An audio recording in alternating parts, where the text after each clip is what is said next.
दर्शकबिन नमस्कार। कार्यक्रम प्राइम टाइम लाइव में अपने सबके स्वागत है। कार्यक्रम में विशेष व्यक्तित्व संग हम सब विशेष प्रसंग पर बातचीत करते रहे छी। आजुक हमरा सबक संदर्भ अछि फोरम आ राजपा के गठबंधन के भविष्य की। संघीय सरकार में संघीय समाजवादी फोरम नेपाल के सहभागिता भेला के बाद एखन तराई मधेश में व्यापक चर्चा है जे आब राजपा फोरम के जे गठबंधन के सरकार से प्रदेश नंबर 2 में ओकर भविष्य ओकर आयोग की हेतै। यावत चर्चा के विषय में आजुक हमरा सबक एक गोटे अतिथि के हम सब आमंत्रित केने छियन, जिनका से बुझ चाहबेन जे वास्तव में की छै राजपा फोरम के गठबंधन के भविष्य चुनौती सब। हमरा सबक अतिथि छथि पर्सा जिला निर्वाचन क्षेत्र नंबर 3 ख से प्रदेश सांसद में निर्वाचित संघीय समाजवादी फोरम नेपालक प्रदेश सांसद छथि आ पार्टी के केंद्रीय सदस्य छथि प्रहलाद गिरी। उनका संगे बातचीत करब जे राजपा फोरम के गठबंधन के आयु की छे, चुनौती की छे, भविष्य केहन रहते। बहुत बहुत स्वागत है सर आपका। धन्यवाद। जिस तरह से संघीय समाजवादी फोरम नेपाल संघीय सरकार में सहभागी हुई है, अभी तराई मधेश में व्यापक चर्चा है कि संघीय सरकार की जो सत्ता समीकरण में परिवर्तन हुई है उसका असर प्रदेश सरकार में भी पड़ने वाली है, क्योंकि नेकपा नेपाल कम्युनिस्ट पार्टी अब प्रदेश सरकार में भी अपना स्वामित्व खोजने जा रही है। तो क्या है इसमें, क्या असर पड़ने वाली है प्रदेश सरकार को? देखिए, ऐसे तो व्यापक हल्ला है, हम लोग भी हल्ला सुन रहे हैं फेसबुक में, ऑनलाइन में व्यापक हल्ला है, लेकिन अंदर में वो सब कुछ नहीं है। अभी तक कल ही हमारे उपेंद्र जी से, हमारे अध्यक्ष उपेंद्र जी से बात हुई थी, तो ये सब कुछ नहीं है। क्या है कि ये हल्ला ही हल्ला का देश है नेपाल, उसमें भी मधेश तो ये तालाब में जो पानी जमा हुआ रहता है, एक रोड़ी जो पड़ता है तो वो तरंग उत्पन्न होता है ना, उसी तरह संघीय सरकार में, केंद्रीय सरकार में फोरम को जाने के बाद ये तरंग उत्पन्न हो गया है। ये होते रहना भी चाहिए। राजनीति में स्थिर और शांत नहीं, राजनीति में तरंगित होना चाहिए, तरंगित समय समय। लेकिन जिस तरह से लोग तरंगित हो रहे हैं, जिस तरह से लोग टीका टिप्पणी कर रहे हैं, अंदर में वो बात नहीं। इसको बहुत अतिरंजित तरीका से भी बाहर अपने अपने ढंग से लोग मैसेज कर रहे हैं, संप्रेषण कर रहे हैं इस बात को, लेकिन अंदर में वो बात नहीं। अब उस दिन के संसद के बैठक में क्या कहा जाता है, राजपा की तरफ से जो नेतृत्व कर रहे हैं सरकार में, जितेंद्र सोनल आप लोग थे, वो पूरा एकदम निश्चित रूप से कहें कि किसी तरह का वो नहीं चलेगा।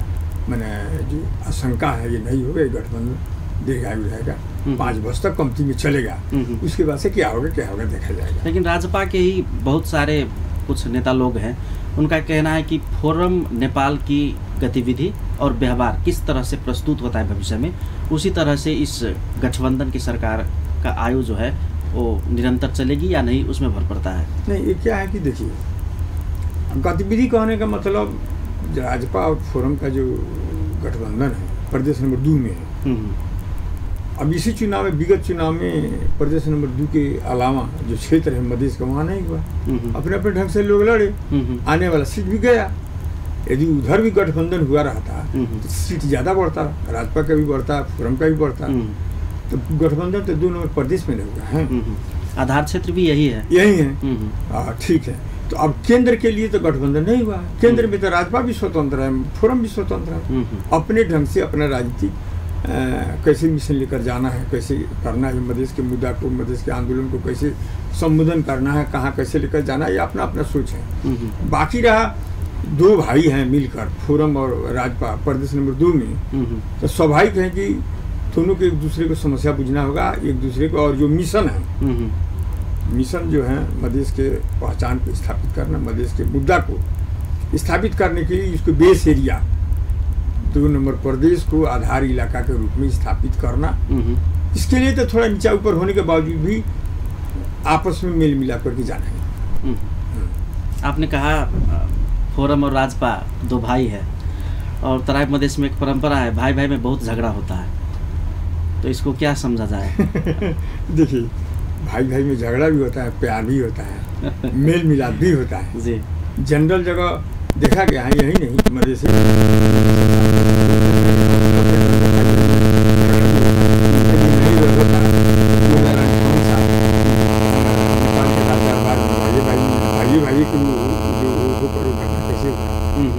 मदेशे के लोग बदनाम है, ऐसी बात नहीं है। संसार में चारों ओर है, प्यार मोहब्बत भी होता है, मेल मिलाप भी होता है, एकता भी होता है, एक दूसरे के लिए जान देने के लिए तैयार भी होता है। कभी कभी भाई भाई एक दूसरे को जान लेने के लिए भी तैयार हो जाता है। ये तो समय और परिस्थिति का देन है।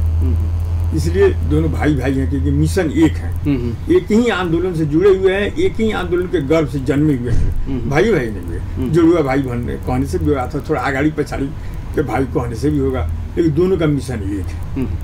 प्रहलाद जी, आप उमेर से भी बहुत अनुभवी नेता लगते हैं। जिस तरह पोखरा में अभिव्यक्ति आई है प्रचंड का, नेकपा के अध्यक्ष प्रचंड जी का जो अभिव्यक्ति आया हुआ है, जो मतलब प्रदेश नंबर 2 की सरकार को अस्थिर करके, उसमें चल खेल करके, षड्यंत्र करके, संघीय सरकार में जो एक षड्यंत्र करने की साजिश थी उसको हमने रोका, फोरम को सरकार में लाकर। तो नेकपा के नेतृत्व में रहे, संघीय सरकार में आप लोग गए, तो जाहिर सी बात है कि अब एक हिस्सा होने के नाते यहाँ पर आपके नेतृत्व में सरकार है, तो उन लोगों को भी इस प्रदेश सरकार में तो हिस्सा चाहिए, तो उसको किस तरह से समायोजन होगा? अब देखिए, इस तरह का बात, शेयरिंग का बात जो है प्रदेश नंबर 2 में समझिए कि अभी आम रूप में नहीं आया है। अभी यदि बातचीत भी चल रहा होगा तो टॉप लेवल में चल रहा होगा, ऊपर, इधर जनरल नीचे नहीं आया है, इसलिए इसके बारे में कुछ कहा नहीं जा सकता। दर्शकवृन्द, कार्यक्रम प्राइम टाइम लाइव में आज हमरा सभक अतिथि छथि संघीय समाजवादी फोरम नेपाल केन्द्रीय सदस्य प्रशास प्रदेश सभा प्रदेश सांसद में निर्वाचित प्रहलाद गिरी। हिनका संगे बातचीत भ रहल अछि जे राजपा फोरम गठबंधन के सरकार के भविष्य की चुनौती सबकी की। प्रहलाद जी, जो हम कह रहे थे कि संघीय सरकार जिनके नेकपा के नेतृत्व में संघीय सरकार है, उसमें आप लोग जब अब सहभागी हो गए हैं, अगर उन्होंने चाहा कि मैं भी प्रदेश नंबर 2 की सरकार में समावेश हो जाऊं, तो आप लोग किस तरह से उनको मिलाएंगे? अब देखिए, मूल बात है कि हम लोग जो सहभागी हुए हैं, आप लोग भी सुने ही जाने कि संविधान संशोधन, ये बात बहुत पहले से चल रहा था।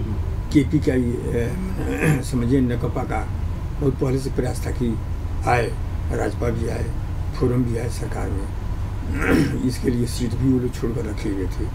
हम लोग को शर्त था कि पहले मधेश आंदोलन से उठा हुआ संशोधन जो है, संविधान संशोधन का मुद्दा पहले तुम सहमति करो अथवा गारंटी करो तो हम आएंगे, ऐसे पद के लिए नहीं जाएंगे। कितना दिन लंबा भी खिंचाएंगे, होते होते अभी आकर हम लोग सुने हैं कि सहमति हुआ है, जिसके उसके बाद गए हैं। अब ये तो नहीं सहमति, जैसे हमको लगता नहीं है कि ये 2 नंबर प्रदेश में भी हमारा सहभागिता होना चाहिए, शेयरिंग होना पड़ेगा कहकर, इस तरह का बात हम लोग अभी तक नहीं सुने। यदि बात इस तरह का होगा तो स्वाभाविक है कि यहाँ भी होगा। यदि इस तरह का बात नहीं होगा तो नया बात भी आ सकता है। अब आएगा तो देखा जाएगा। उस तरह का वातावरण अगर सृजना होती है तो नेकपा को इसी सरकार में समावेश करेंगे कि फिर से एक नया उसके लिए तो सरकार गठबंधन जो है राजपा वगैरह से बैठकर, अब केंद्रीय नेतृत्व जो है वो बैठकर सलाह करेगा, छलफल करेगा, क्या उसमें तय होता है उस अनुसार से जाएगा। लेकिन अभी इस तरह का बात नहीं उठ रहा है। अंदर से बाहर से व्यापक रूप से आ रहा है कि ये सरकार ढलेगा, ये सरकार ढलेगा, लाल बाबू जी का रिप्लेसन होगा और दूसरा नेतृत्व आएगा, नेकपा आएगा, राजपा बाहर जाके एक व्यापक हल्ला चल रहा है। गलत है हल्ला। ये हल्ला हमको लगता है कि इसमें बहुत अतिरंजित है। गलत पूर्णतः तो नहीं कहा जा सकता है, क्योंकि 100% गलत के बीच में कुछ न कुछ अंश सत्य रहता है। तो गलत 100% नहीं कहा जा सकता, लेकिन अतिरंजित है, ज़्यादा अतिरंजित है ये बात। अभी तक अंदर से कोई कुछ इस तरह का बात नहीं है। मतलब संघीय समाजवादी फोरम नेपाल की एक एजेंडा है, बार्गेनिंग पॉइंट संविधान संशोधन। सबसे पहले संविधान संशोधन करो, उसके बाद हम प्रदेश सरकार में भी तुम्हें लाएंगे। नेकपा को ये बात कह सकती है फोरम? नहीं, अब फोरम इस तरह का बात ऑफर नहीं दिया है जैसे हमको लगता है। संशोधन करो हम लाएंगे कहकर इस तरह का बात नहीं हुआ है। अब संशोधन करने के लिए सहमति हो गया है, अब करे ना करे वो तो भविष्य बताएगा। इतना कार्यान्वयन होता है तो भविष्य बताएगा, लेकिन विश्वास पर न दुनिया चलता है। हालांकि ये खस शासक लोग तो बार बार धोखा देते आए हैं। हम लोग से भी वो लोग सहमति किए हैं, समझौता किए हैं, हम लोग पालन किए, वो लोग भी पालन नहीं किया। तो क्या ठेकान है, कल धोखाधड़ी भी हो सकता है। लेकिन ये आप सहमति कीजिए, सरकार में मिलाइए, हम भी मिलाएंगे, इस तरह का बात नहीं हुआ है जैसे हमको लगता है। मतलब आप लोग अभी भी विश्वस्त नहीं है कि ये जो सरकार है, संघीय सरकार नेकपा, हमारी जो संविधान संशोधन की एजेंडा है उसमें मतलब 100% संशोधन करेंगे ही? ज़्यादा आशा है, 100% विश्वास नहीं किया जा सकता। आशावादी हैं लेकिन पूरे भरोसा नहीं है। लेकिन जहाँ आशा रहता है वहाँ थोड़ा थोड़ा भरोसा करना ही चाहिए। भरोसे के साथ न गया गया। आपकी पार्टी संघीय सरकार में जिस तरह से सहभागी हुई, अभी 2/3 बहुमत, स्पष्ट बहुमत है, 2/3 बहुमत संघीय सरकार का, तो संविधान संशोधन करने में तो कोई अभी आप दिक्कत नहीं रहा? समस्या नहीं है, सिर्फ विचार का समस्या है, सोच का समस्या है। पहले वो लोग कहते थे कि 2/3 बहुमत नहीं है, कहाँ से होगा? तो अब फोरम को, संघीय समाजवादी फोरम को मिल जाने के बाद 2/3 बहुमत हो गया। अब उन लोग को कोई अड़चन नहीं है। आपको क्या लगता है कि आपकी पार्टी कब तक प्रतीक्षा करेंगे संविधान संशोधन? एक होता है ना डेडलाइन। अब इसका टाइम बाउंड तो नहीं है, इतना दिन में संशोधन करो, नहीं तो हम सरकार से जाएंगे। अब क्या है कि देखिए, ये हमको लगता है, मैं भी इस गठबंधन को केंद्र में संघीय सरकार में फोरम को जाने के लिए पक्ष में मैं भी एक, हालांकि अपना अपना विचार होता है। इसका विभिन्न कारण है। आप भी चाहते थे कि फोरम जाए? इसका कारण ये प्रदेश नंबर 2 में जो सरकार है फोरम और राजपा का, और नेपाल में जो संघीयता लागू हुआ है, सारा संघीयता 2 नंबर प्रदेश में लागू है। यहाँ सफल होगा, चारों ओर सफल होगा, यहाँ नहीं होगा तो सब असफल हो जाएगा। प्रेशर ज़्यादा है, प्रेशर यहाँ ज़्यादा है। अब प्रेशर ज़्यादा होने के चलते प्रेशर तो कम करना पड़ा।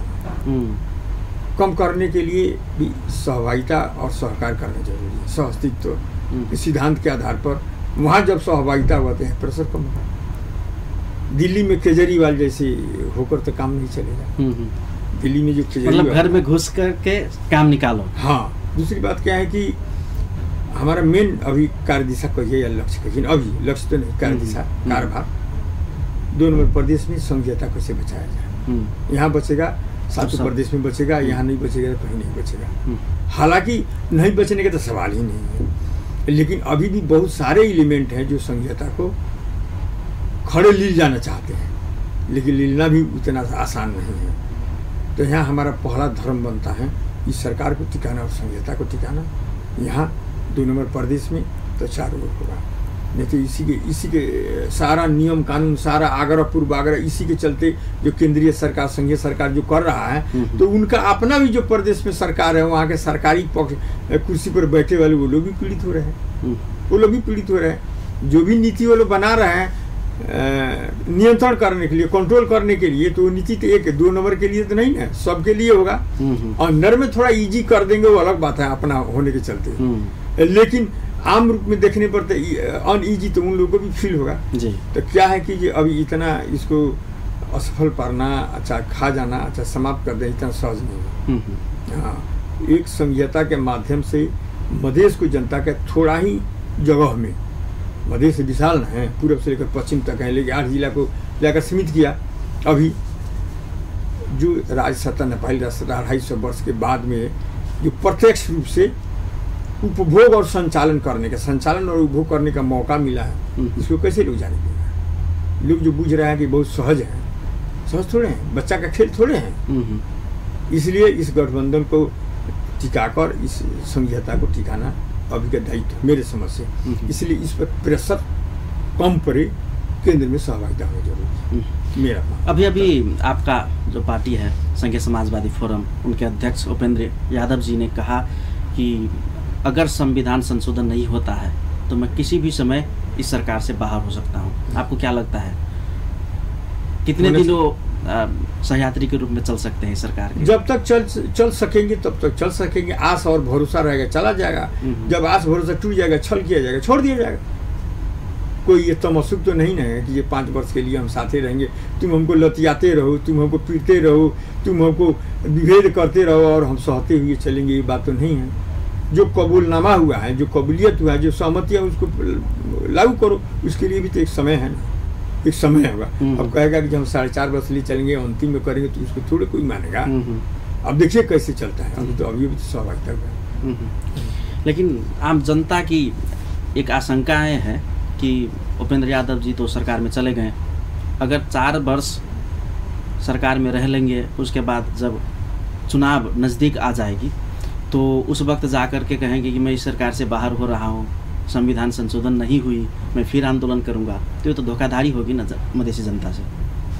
देखिए, अब धोखाधड़ी कहिए या जो कहिए, आम जनता का बात नहीं है।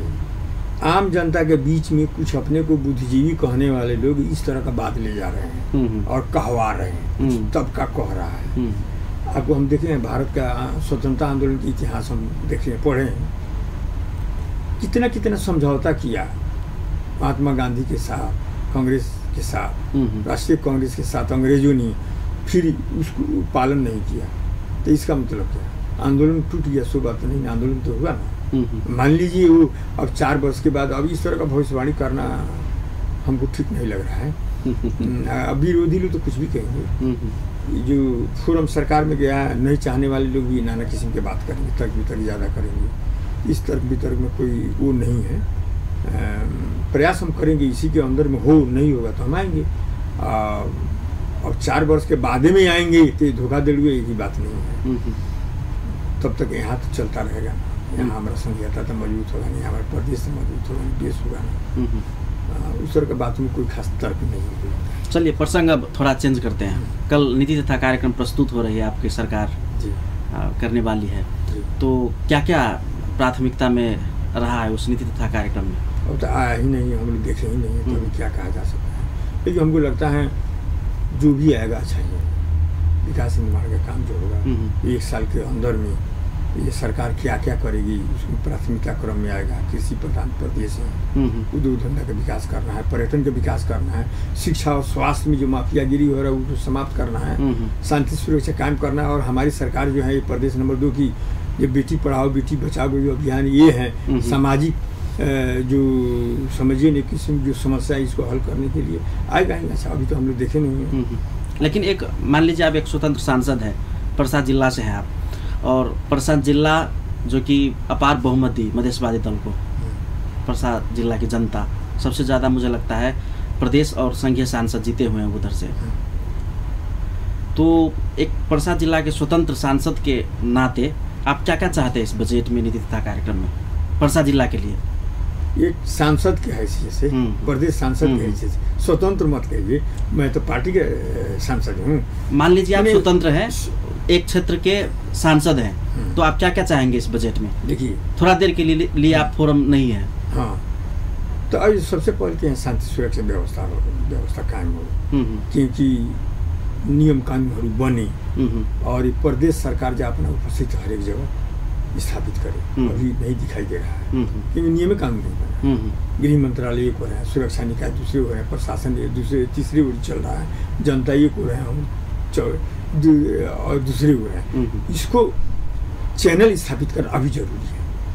अब ये समझिए कि ये सरकार चारों ओर पीछे बना देगी, चारों ओर अस्पताल बना देगा, हॉस्पिटल, ये बात नहीं है। अभी तो राजनीतिक अधिकार की लड़ाई है और इस संहिता को स्थापित करना है। पहले प्रमुख काम ये है। इसके साथ साथ जनता की आवश्यकता अनुसार विकास निर्माण जो है मेरे समझ से ये अनवरत रूप से चलने वाली चीज है। सारा संसार विकसित हो जाएगा तो अभी विकास का काम होता ही रहेगा, ये कभी रुकने वाला चीज नहीं। तो इसलिए 1 वर्ष में ही सारा चीज हो जाए वो बात नहीं है। उसका पूर्वाधार तैयार करने के लिए नियम कानून आईन संस्था वगैरह स्थापित करना भी बहुत जरूरी है। हमको लगता है 1 वर्ष से इसी मिलेगा, लेकिन उसके साथ साथ सामान्य रूप से शांति सुरक्षा और जनता को जो चाहना है उस चाहना अनुरूप विकास निर्माण का काम तो करना ही होगा। खास करके जैसे कृषि प्रधान जगह है, ये क्षेत्र है, ये नेपाल को अन्न खिलाने वाला अन्नदाता ये क्षेत्र, ये प्रदेश है, तो कृषि को तो आधुनिकीकरण करना होगा। मेरे समझ से कृषि में चकलाबंदी करना होगा। इस तरह टुकड़ा टकड़ी की करने से नहीं काम चलेगा। चकलाबंदी करके सिंचाई, यातायात का सुविधा, बिजली का सुविधा, विद्युत का सुविधा, बाजार का सुविधा, उसमें विविधीकरण करना है, मिश्रणीकरण करना है, आधुनिकीकरण, ये और उस पर आधारित उद्योग धंधा का विकास, कृषि में आधारित उद्योग धंधा, जड़ी बूटी के जैसे यहाँ मजा से खेती किया जा सकता है, लेकिन हमारे यहाँ के किसान लोग परंपरागत धान और गेहूँ बोते हैं, खेती करते हैं, मकई खेती करते हैं, जिससे आमदनी कम होता है, लगानी ज़्यादा है, आमदनी कम है, घाटा है। तो इसको आधुनिकीकरण करना होगा। जब पैसा आ जाएगा, लोग समृद्ध होगा। शिक्षा दीक्षा भी यहाँ बहुत माफिया है, चल रहा है, क्या कहेगा। हम यदि शिक्षा मंत्री रहते तो शिक्षा में जो माफियागिरी चला उसको हम समाप्त करते, चाहे जितना भी कीमत हमको चुकाना पड़ता इसके लिए हम चुकाते। और मैं देखता हूँ अपने घर में खड़ा रहता हूँ, मेरा नाती पोता सब, छोटा छोटा बच्चा सब अपने शरीर से जो ज़्यादा डबल वजन वाला बास्ता जब झोला जब पीठ पर बोकर चलता है तेरा मेरा दिल दर्द से तड़प उठता है। ये करे तो क्या, ये क्या है? ऐसा भी शिक्षा होता है? ऐसे निहुर कर लूँ, नौ कर लूँ, बच्चा सब चल रहा है, उसका बॉडी कंस्ट्रक्शन बिगड़ जाएगा। ऐसा शिक्षा होनी चाहिए। हर एक साल कुछ बदल रहा है, इस पर भी वर्क होगा, काम होगा, हम लोग आवाज़ उठाएंगे, बात करेंगे। कम से कम 2 नंबर प्रदेश में शिक्षा में माफियागिरी जो है वो समाप्त हो। उसी तरह शिक्षा के क्षेत्र में है, उसी तरह। और हमारे यहाँ जो सामाजिक विभेद है बेटा बेटी के बीच में जो है, इसको भी धीरे धीरे कम करते चलना है। पहले मानसिकता बदलना होगा, उसके लिए शिक्षा का पर जोर देना होगा। पर्यटन, और लोग क्या बोलते हैं खाली पहाड़ी में पर्यटन होता है, खाली काठमांडू का वो पुराना मंदिर का जो है मूर्ति और जो है क्या क्या देखकर वही पर्यटन नहीं। पर्यटन तो के अंदर में बहुत कुछ है ऐसा। पर्यटन का बहुत अच्छा से प्रदेश नंबर 2 में विकास किया जा सकता है। यहाँ है लोग पूछते हैं कि तराई में भी पर्यटन होता है, समतल भूमि में भी पर्यटन होता है। गजब बात है, इस तरह का मानसिकता हमसे एक पत्रकार पूछा था जी। लोग तो यहाँ सोच रहे हैं कि जी समतल भूमि में भी पर्यटन होता है। अरे पर्यटन तो राजस्थान के मरुभूमि में होता है जी। संसार के लोग जाता है देखने, तो हमारे तो उपजाऊ भूमि है, यहाँ विभिन्न किस्म का है, वन जंगल है, जानवर हैं, पहाड़ हैं, घना जंगल है, खोला नाला है, जैविक विविधता है, धार्मिक संस्कृति। हमारे जानकी मंदिर है, हमारे परसा जिले का पारसनाथ का मंदिर है, सहलेस है और सिमरौनगढ़ है। वैसे नहीं होगा, हम लोग भी समृद्ध प्रदेश बनाया जा सकता है।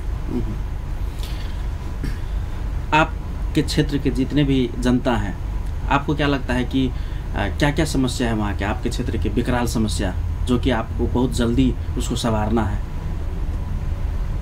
देखिए समस्या, अब विकराल तो उस ढंग का जो कहा जाता है, विकराल शब्द का जो अर्थ है उस ढंग का विकराल तो नहीं है। यातायात का समस्या है जो धीरे धीरे हो रहा है, बिजली बत्ती का समस्या है, स्कूल में पढ़ाई लिखाई की समस्या है। स्कूल खुला है, पूर्वाधार है, भव्य भव्य बिल्डिंग है, टीचर आते हैं जाते हैं, लेकिन पढ़ाई नहीं हो रहा है। बेरोजगारी की समस्या है जो हाँ अब कृषि में तो समझिए गए चारों ओर हुई है। लेकिन तत्काल में हमारे यहाँ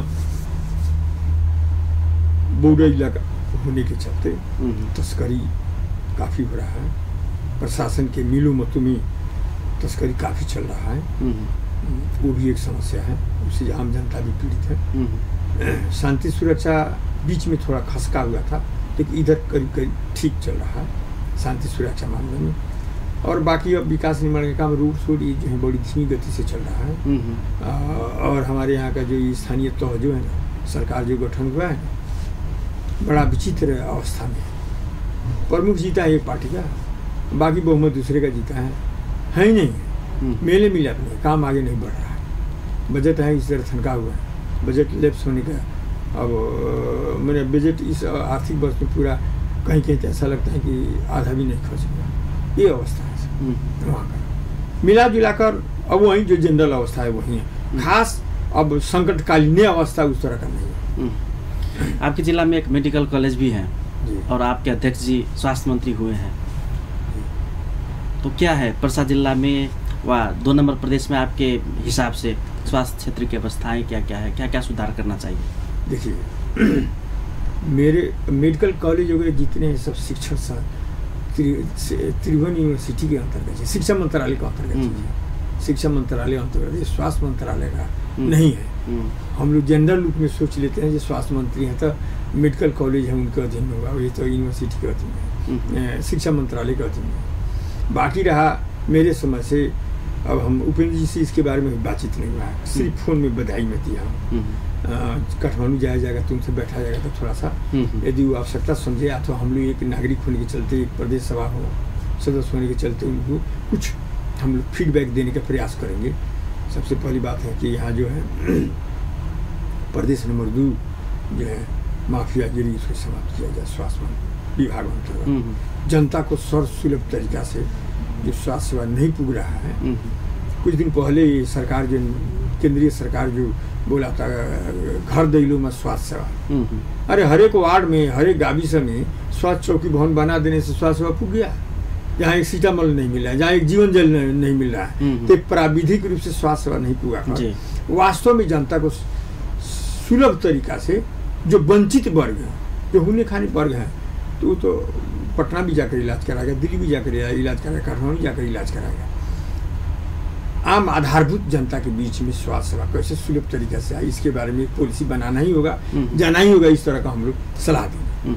परसा जिला में शहरी विकास किस तरह से होनी चाहिए, क्योंकि दूसरा मंत्रालय जो है शहरी विकास मंत्रालय भी आपके ही पार्टी का मिला है, तो जैसे कि बीरगंज महानगर पालिका हो गया और बाकी जो शहर उन्मुख जगह सब है, आपको क्या लगता है कि परसा जिला में क्या है संभावना शहरी विकास के लिए? देखिए, शहरी विकास कार्यालय जो है ना, मंत्रालय अभी हमारे पार्टी के इस्तेहार कराई जी हुए हैं। शहरी विकास मंत्रालय अंतर्गत जो कार्यालय है ना, जिला में व्यापक अनियमितता और भ्रष्टाचार परसा जिले में भी। हाँ, इस साल का बजट में कहाँ कहाँ घर बना रहा था जनता का हम लोग पता नहीं चला। हम लोग पता नहीं चला जी। पार्टीगत आधार पर अपने अपने आदमी को लाकर, नेपाली कांग्रेस का जो सरकार था ना, अपने अपने आदमी को लाकर अपने अपने अनुसार से काम किया गया। चेंज होते रहा। पहले जब आया तो जिस क्षेत्र में है, ये हर एक जिला में 1000 घर बनाना, तो जिस जिला में 5 क्षेत्र था, 5 में 200 एक क्षेत्र में, तो निर्वाचित सांसद जो हैं, सभासद जो है उसके अध्यक्षता में और सांसद लोग होकर बनाने का बात है। इधर सुनिए कि नियमावली चेंज कर दिया है, उसका कोई अर्थ नहीं है अपना मनमानी करने के लिए। ये सब विकृति है। और परसा जिला तो एक उपजाऊ जमीन है, जमीन वाला जगह है। अभी वहाँ भी लहर चला है शहर उन्मुख होने का, बाजार उन्मुख होने का। यातायात का थोड़ा सुविधा जो जा रहा है, बढ़ रहा है, बिजली बत्ती का हो ही गया है, स्कूल कॉलेज वगैरह जगह जगह पर खुलिए रहा है। थोड़ा लोग में नई चेतना का, जन लहर भी थोड़ा धीरे धीरे बढ़ रहा है। शहरीकरण का बहुत अच्छा है, लोग शहर उन्मुख हो रहे हैं, अथवा अपने जगह को शहर बनाना अथवा शहर में जाकर बसवास करना, इस तरह का एक प्रवृत्ति बढ़ रहा है। परसा जिले में भी तेज गति से बढ़ रहा है। अभी तक बहुत सारे परिवर्तन हुए देश में, आप सब नेपाली कांग्रेस को भी देखा, तत्कालीन एमाले, माओवादी जो कि अभी नेकपा हो गए, सभी को देखा है आप लोग। आपको क्या लगता है कि मधेश की जो मुद्दा है, एजेंडा है, अभी तक का जो संघर्ष है, उनसे सबसे ज़्यादा बेईमानी किस पार्टी से हुई है? देखिए, अब बेईमानी की बात करते, बेईमान सब है, कोई ज़्यादा है कोई कम है। क्योंकि आपके ही पार्टी के अध्यक्ष जी उपेंद्र यादव जी बोले हैं कि संघीय समाजवादी फोरम नेपाल अब कांग्रेस की विकल्प देगी, क्योंकि कांग्रेस नेकपा जो कम्युनिस्ट पार्टी है, शक्तिशाली कम्युनिस्ट पार्टी, उनसे अब नहीं लड़ने की औकात कांग्रेस के पास नहीं है, तो हम लोग कांग्रेस के विकल्प में आएंगे। ठीक है, ये अलग बात है, इसको मैं जोड़ अलग बात है जी। क्या है कि कांग्रेस का अब दिल लद गया है, अंदरूनी रूप से खोखला हो गया, उसके साथ कोई विचार नहीं है।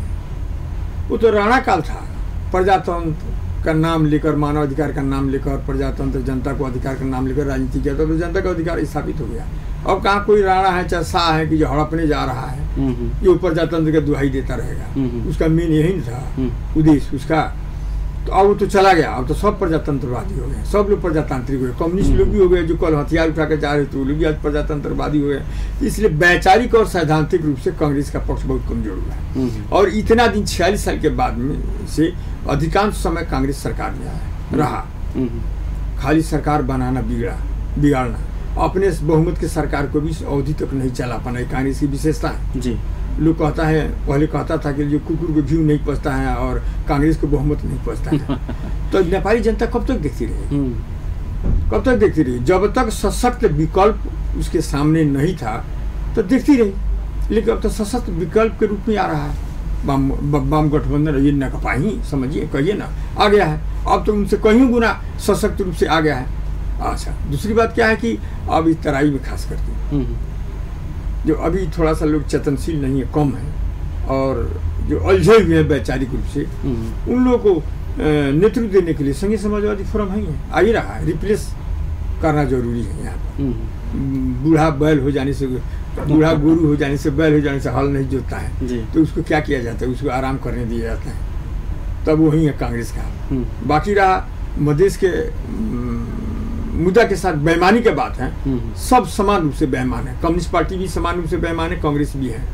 हाँ, कांग्रेस अपने को क्या है कि जिस तरह रामनवमी चादर ओढ़ लेने के बावजूद आदमी जो भी सन्यासी नहीं होता है, रामनवमी चादर ओढ़ के जनता को दिखाता है, लेकिन अंदर से बहुत बेईमान होता है। उसी तरह नेपाली कांग्रेस की बात है, उसी तरह नेपाली कांग्रेस की बात है। बाकी रहा कम्युनिस्ट पार्टी जो है, हमको ये समझ में नहीं आता है नेपाल में कैसा कम्युनिस्ट पार्टी। मैं तो बहुत सारा जिंदगी उसी में बिताया। नेकपा एमाले कोऑर्डिनेशन केंद्र था, उस समय से मैं लगा हुआ इस आंदोलन में, लेकिन हमको समझ में नहीं आता कि नेपाली कम्युनिस्ट लोग कैसे हैं। कारण अपने को मार्क्सवादी कहते हैं। मार्क्सवाद तो एक परिशील विचार है, संसार को परिवर्तन करना, संसार को निर्माण करना, मार्क्सवाद यही कहता है, मार्क्सवादी दर्शन यही बोलता है। और जो अपने को मार्क्सवादी कहते हैं, इसको तो अक्षर से पालन करना चाहिए, मैक्सिमम से पालन करना चाहिए ना।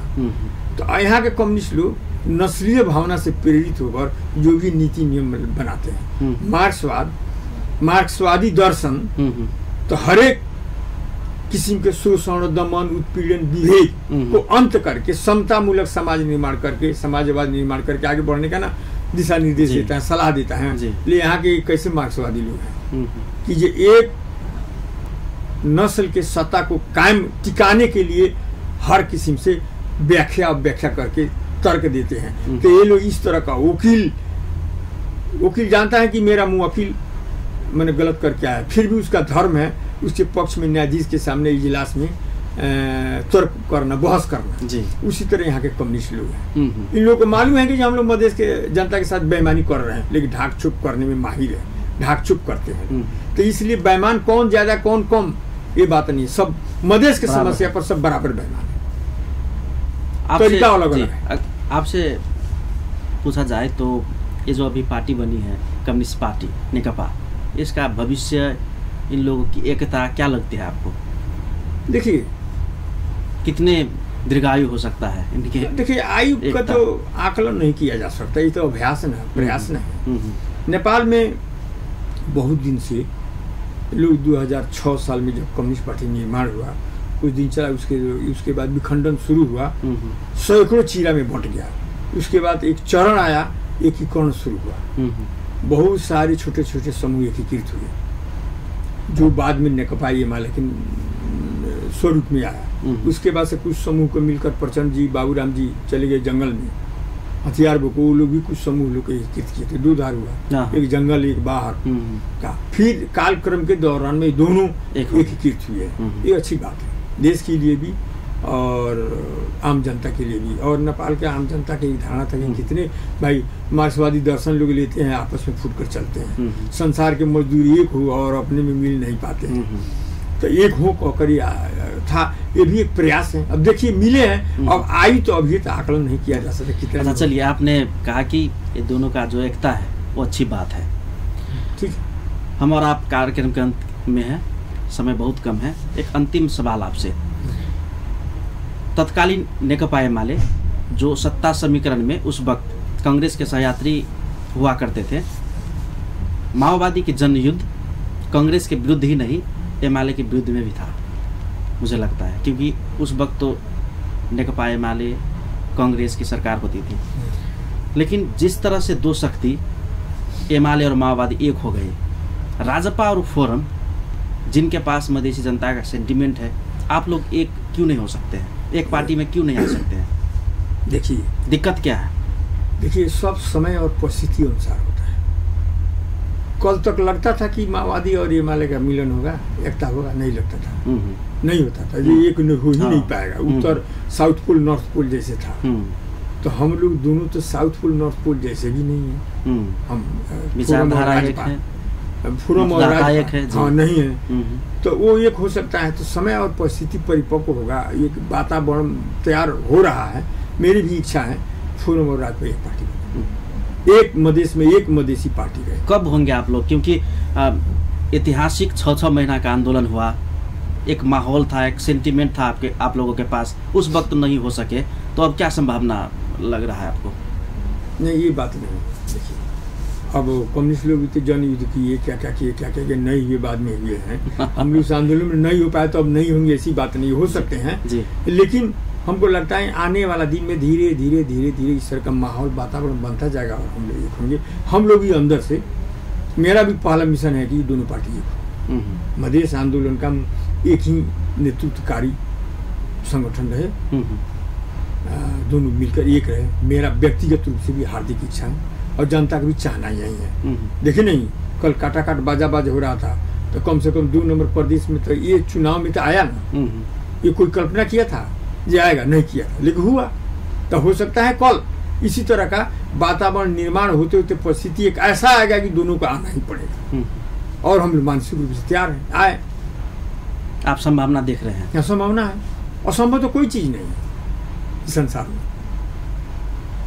आपने अमूल्य समय दिया, आपको बहुत बहुत धन्यवाद। आपने मुझे बुलाकर अपन टेलीविजन से जो मुझे विचारधारा, मेरे विचार रखने का समसामयिक राजनीति में ये मौका दिया, इसके लिए आपको भी और अपन टेलीविजन के पूरे परिवार को बहुत बहुत धन्यवाद है।